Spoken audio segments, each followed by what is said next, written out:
Greetings, I'm Solidus-Skully, and my microphone is slipping there a bit. Anyway, welcome back to Silent Hill Downpour. My microphone is still a little bit too close. Yeah, finally getting into the game good and proper this time around.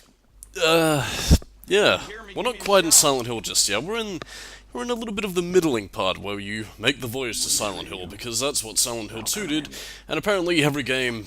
Actually, yeah, pretty much every game, save for Silent Hill 4, I think, pretty much has you do this, so, yeah. Although I think it makes a little bit more sense for Murphy, considering the fact that, you know, he was on the way.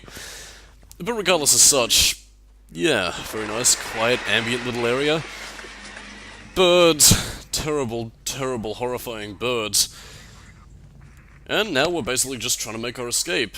Dynamic camera angles, which this game actually does, sometimes that you don't actually see a lot in horror games anymore. Well, again, mostly because of the fact that the whole tank control sort of thing has kind of gone out of fashion.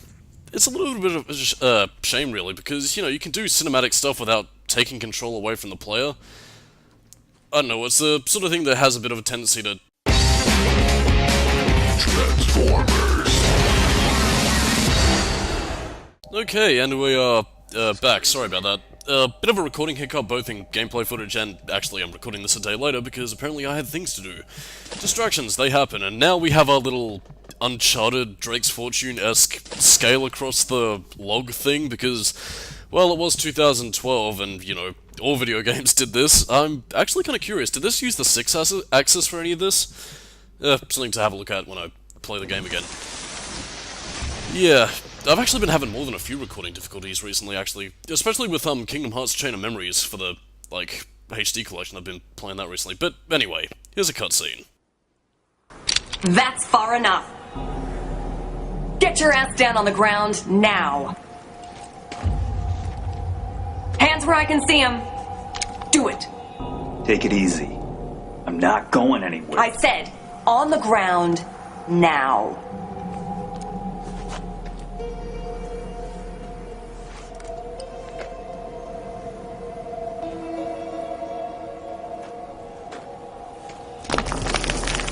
I was just looking for help. And you just happened to lose your cuffs in the process? Save the bullshit.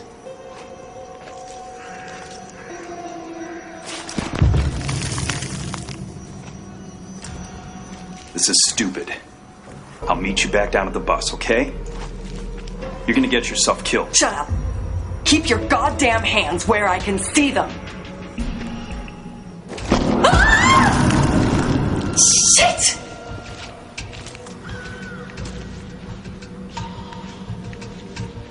Pull me up.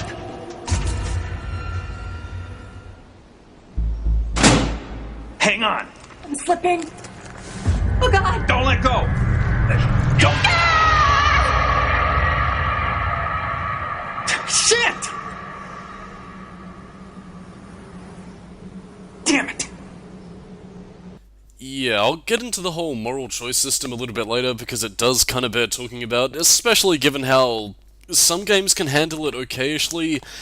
This game obviously isn't one of them, but again, you know, there was actually a little bit of trivia attached to that as well, in the sense that in some of the earlier builds of Silent Hill Downpour, or at the very least conceptually speaking, Murphy was actually meant to be far more shifty of a character, mostly in terms of where his true allegiances lie, and this game does bear that remnant to a certain extent, but it's not quite as fleshed out, and I think it was probably excised when complaints came in about this game, but then again, that's just the sort of things you hear. You might also be hearing, well, I doubt you'll probably be able to hear it over my rambly voice, but you can actually hear a little piece from Silent Hill 2, if you can catch it on the radio. I'll get into the soundtrack a little bit later, but yeah. Also, cinematic camera angles, as I was mentioning before. This game does this a couple of times, and I'm kinda saddened that they didn't use that for the interiors of the buildings. I don't know, I guess just people didn't really value it that much. But anyway, open this up around here. This is basically us gathering all the essential items that you need for your Silent Hill journey. Your maps, your flashlights, your radios, again, all that good stuff. Of course, we won't be encountering any monsters quite so suddenly. That'll be more towards the end of the part, although we do get an Otherworld sequence, so yeah, plenty of gameplay to be found, although there were a amount of cutscenes getting in our way. I suppose as far as opening sequences go, I mean, apart from the games that we've covered on this channel already, in Silent Hill 1 and Silent Hill 3, I'd say Downpour probably has one of the more... How do I put it? It's not terrible, is what I'm going to say right now. It is one that I think does kind of harken more towards... It's kind of weird. It harkens with the Silent Hill 2 thing, given that it kind of leads your way into town. Although arguably this takes a little bit more of a detour to get into Silent Hill than by the time you actually arrive, compared to Silent Hill 2, where it's just to go down the road and you'll be there.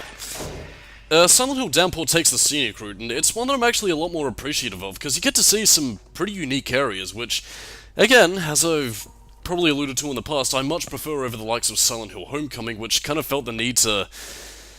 You know what? Fuck it. I'm not gonna ramble about that. Now's the time for more positivity and enjoyment. Anyway, we're about to see one of Murphy's prides and joys, his interesting cars.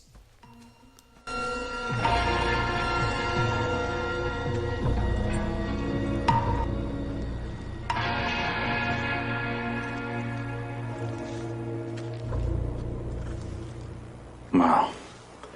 Look at that. An old 52. Flathead V8. No doubt about it.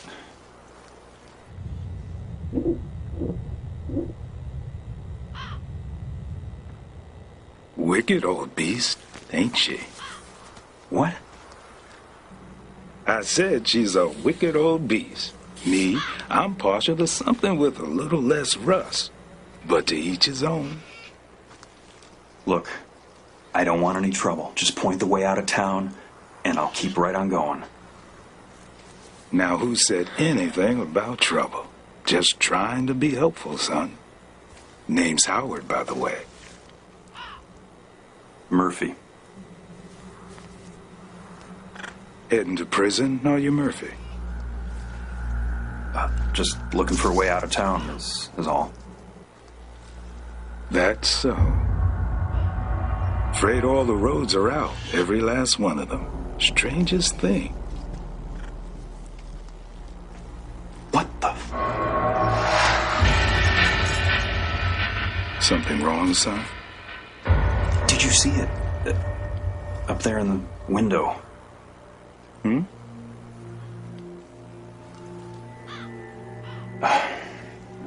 Never mind. I suppose if you're really desperate, you could try the old Skytram. Course, it hasn't really been kept up since the accident. I'll take my chances. That's the spirit. Well, this mail ain't gonna deliver itself. Good luck, Murphy. Hope you find whatever it is you're looking for. Hey, what's the name of this place? I believe Howard is actually one of the... by the way, if you're wondering what the mailman's name is, his name is Howard, and he's actually one of the few characters that I think initially started over in one of the Silent Hill comics, and eventually transitioned over to the games. I gotta admit, as one of the post-Team Silent figures of the town, I actually kinda like him, and I'm really saddened that he didn't really stick around. Well, he was there in the latter half of the series, like, I mean, he was one of the characters in Book of Memories, you know, for whatever that's worth. Oh, by the way, interesting fun fact, as I mentioned before, this game does also use some of the Akira Yamaoka soundtracks in conjunction with, you know, Daniel Leak's original score. And if you get some money out of the register, which we'll be doing right then, you can actually put some money in the jukebox and get the intro to Silent Hill 1 playing around, which is actually a pretty radical Easter egg. I'll get into the soundtrack as we get on a little bit later, because alongside the license tracks, as you've probably heard before with Korn and a certain figure that we'll be making a little counter joke with later on, yeah, this game does have plenty of licensed tracks to the radio, and honestly, they're actually pretty damn good. Like, I mean, I know a lot of people complain about Silent Hill Downpour's soundtrack being unmemorable, or, you know, at worst, unfaithful to what Silent Hill is about, mostly, you know, given the reaction to the whole Korn thing.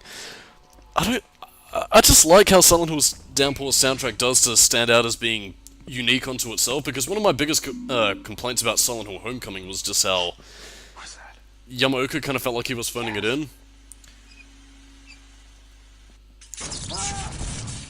Yeah, that's about the result that usually happens whenever I try to cook something. Anyone hear me? I gotta admit though, I really do love this set piece.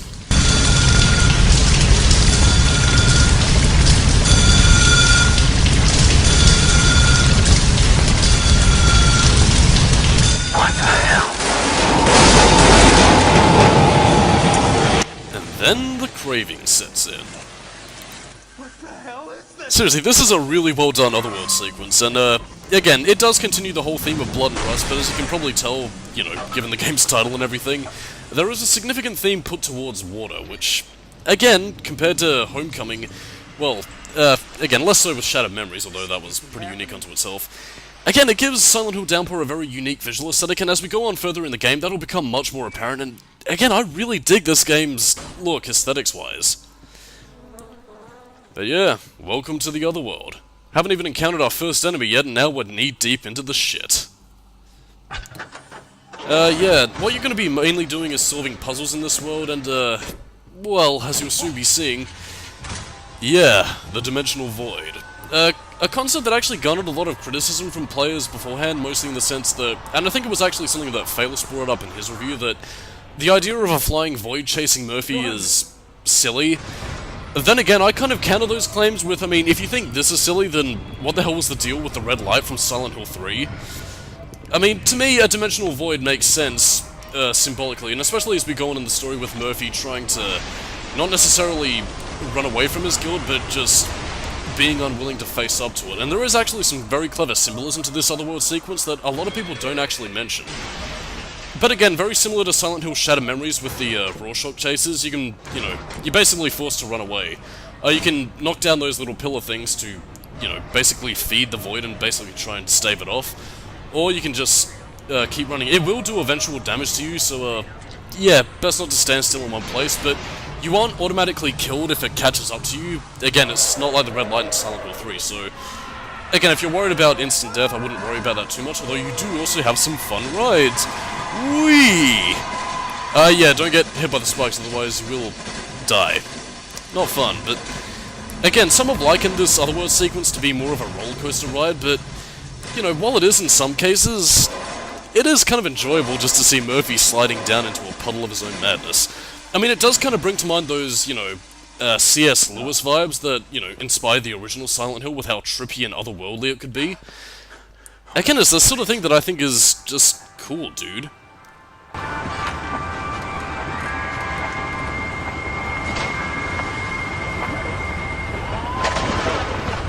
Andy Williams! And now we have our running gag for the commentary. Yeah, this game also, as I mentioned before, it uses a lot of license tracks, and one particular one they like to use is Born Free by Andy Williams. I gotta admit, it's actually a pretty rockin' song, and, you know, I figured, you know, for the sake of having a gag, specifically for this commentary, we're gonna have the Andy Williams gag counter. So far, the counter's at 1, but yeah, we'll be hearing a couple of Andy Williams tracks throughout the game. I think it's really just Born Free, but again, it makes for some nice atmosphere. Like, I mean, you do have moments of silence, as is per usual in all Silent Hill games, and again, you do still also have, you know, Daniel Leake's soundtrack, but at the same time, you get some licensed tracks like Born Free, which really do fit the mood, and honestly, it makes Silent Hill Downpour's soundtrack one that I love listening to, both in-game and, you know, as the actual soundtrack. But again, as you can see here, this is what we're basically doing. Doing a lot of trippy puzzles, which I really do like, comparatively to some of the other stuff. I mean, I will admit, they're not quite as cerebral as they would have been in, say, like, Silent Hill 1, 2, 3, and 4. But at the same time, though, I think the artistic merit that they have here just makes up for it. I mean, I don't think Silent Hill puzzles were particularly that, and I'm talking specifically for the later games, less so Shattered Memories, since that was mostly working with the Wii Motion gimmick, but mostly in terms of Origins and Homecoming, that they weren't particularly balanced in that respect. That being said, though, I will say that it does have a nice little bit of tension, because sometimes you will have to solve puzzles like this when you're being chased by the red void, so pressure's on. Again, it's nothing that's going to make your brain explode or anything, and I sincerely doubt that we'd have puzzles on the same sort of level of, you know, blue clouds and a sunny day, blood flowing from a slashed wrist or anything like that, but again, it's some pretty decent stuff, and this here, I think a lot of people were comparing to Silent Hill 2 in that they were trying to milk the whole endless stairway gimmick, but I actually like the little symbolism here, because, you know, you start by running up the staircase, you know, away from the swirling vortex, which is Murphy running away from his guild. But by going down the stairs and, you know, as a result going back to face what he's running away from, it's symbolizing him confronting his, you know, his guilt and his past, which again, it's some brilliant fucking symbolism that few people, if ever, tend to point out, and honestly, I love it, man. But anyway, we are now back in the normal world, and we are now back at the little Devil's Pitstop Villa, which is home to several rooms, and where you can actually stock up on a lot of items, particularly one if you can solve the safe puzzle, which is coming up quite soon. Again, as an opening level, I think this is just... Well, I mean, I don't think it's really fair to call this a level, but I guess more of a segment, but...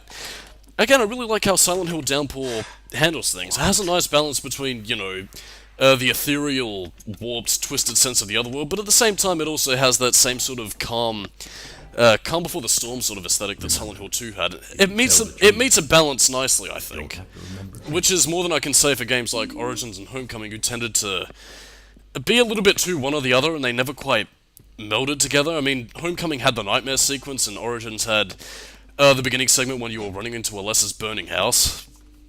I don't know.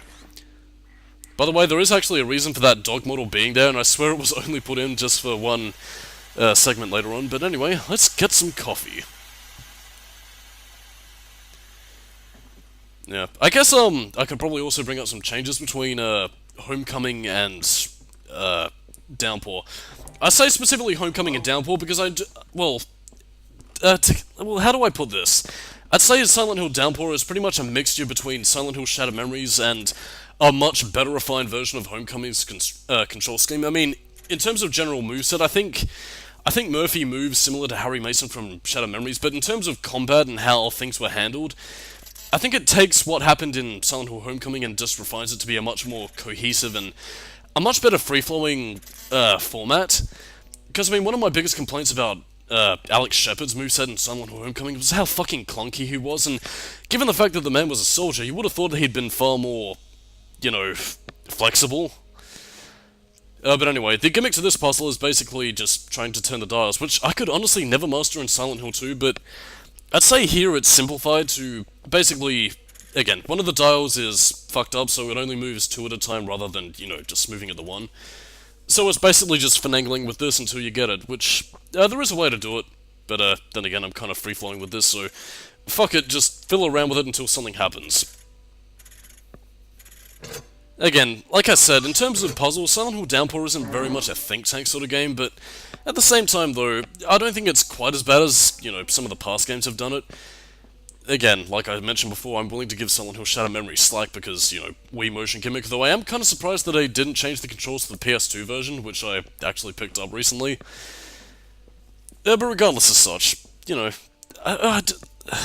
it's something that I will mention as we get on. I think Downpour does a lot right. It's just that they weren't really given a lot of time to refine a lot of this stuff, and especially considering that Silent Hill was pretty much dead at this stage, there just isn't much to refine, and I'm guessing if people wanted to bring it back, they probably would have brought it back more so in the style of, you know, how they were doing with Resident Evil 7 or something or other.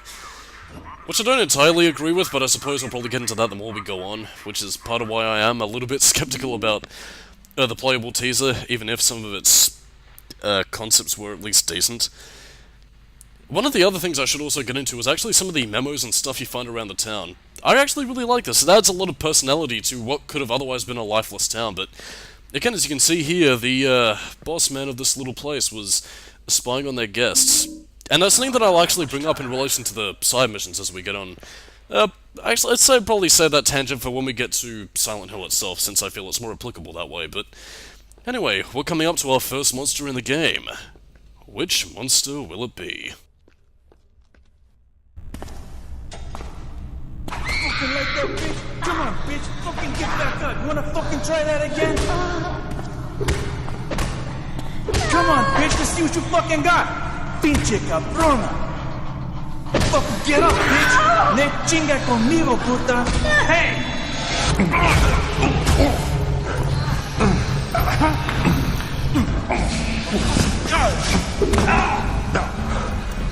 Let go, asshole. You don't understand.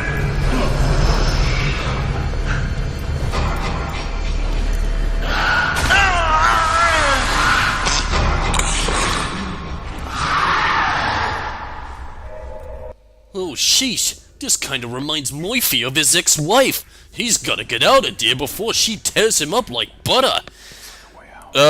Yeah, probably best for you to run away. Or then again, I'll get into combat as we actually, you know, get into some combat, but yeah, just run away, patch up this little elevator right here, and on that note, I am Solidus-Skully, keep it new metal, and next time on the Silent Hill Downpour commentary, well, we'll be finishing off this little area, and traverse to the Devil's Pitstop. And by that I mean to the Devil's Pit tram ride. See you then!